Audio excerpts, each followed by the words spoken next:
Hello and welcome to another planning appeal case study video. I'm John Peters, and in this video I'm going to explain how we overcame a recent refusal by Basildon Council for a client of ours.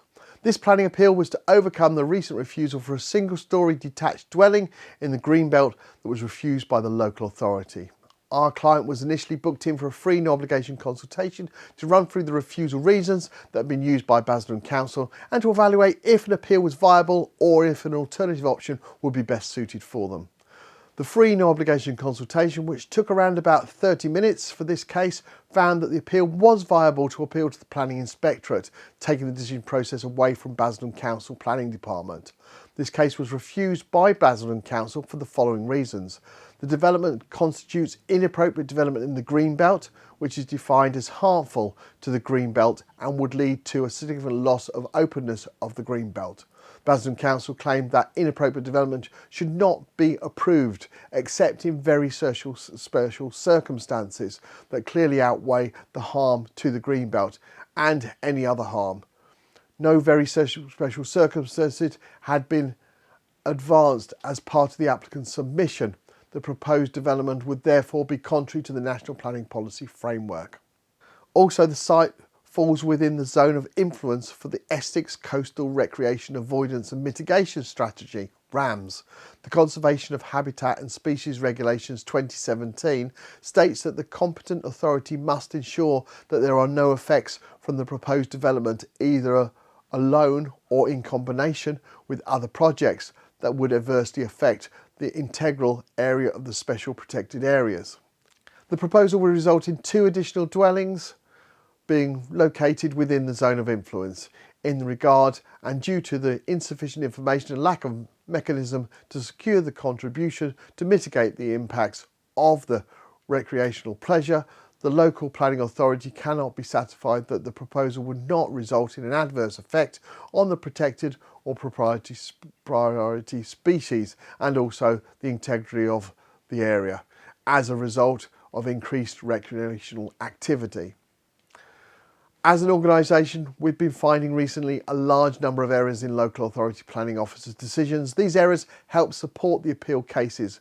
We do suspect the increase in errors has been caused by cutbacks at local authorities and unprecedented increase in workloads. Many of you are repeatedly stating to us that you've had little or no correspondence throughout the application process, and the first thing you knew was receiving the refusal notice. Our specialist appeals team, who handle over 2.5% of all planning appeals in England and Wales that are currently produced and submitted, start by producing a comprehensive and robust appeal statement that in this specific case covered 45 pages and just over 14,300 words. It's important to detail in an appeal statement where the local authority failed in their assessment of the case and how and where possible both local and national policy applies in favour of the appeal. Additionally, if possible, bringing in similar cases that the Planning Inspectorate found in favour of the appeal. Once an appeal statement is completed, we send the document to our client, asking them to check that they are happy for us to submit the case. If we need to add any additional information that the client may have forgotten previously to do so, supply us with, then it's done at this point and the case is then submitted. It is vitally important that all the documents and responses are submitted on time throughout the appeal process, as failure to do so will result in the appeal not being successful, something we hear about often when people attempt to appeal for the first time themselves.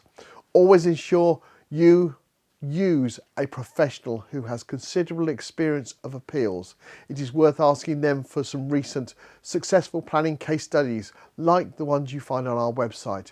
Due to the large number of cases we represent, we have a dedicated team that liaises with the Planning Inspectorate on a daily basis.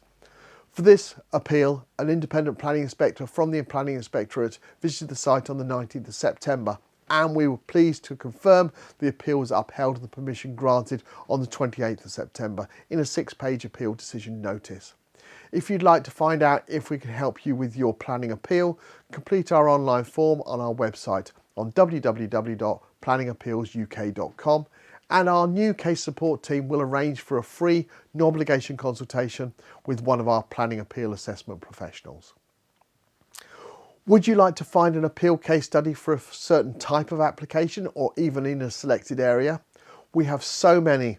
Not all of them are published or filmed, but that does not mean we can't show you what you're looking for. So please do ask our appeal assessment professional during your free no obligation consultation, that as it is highly likely that we can show you what you're looking for.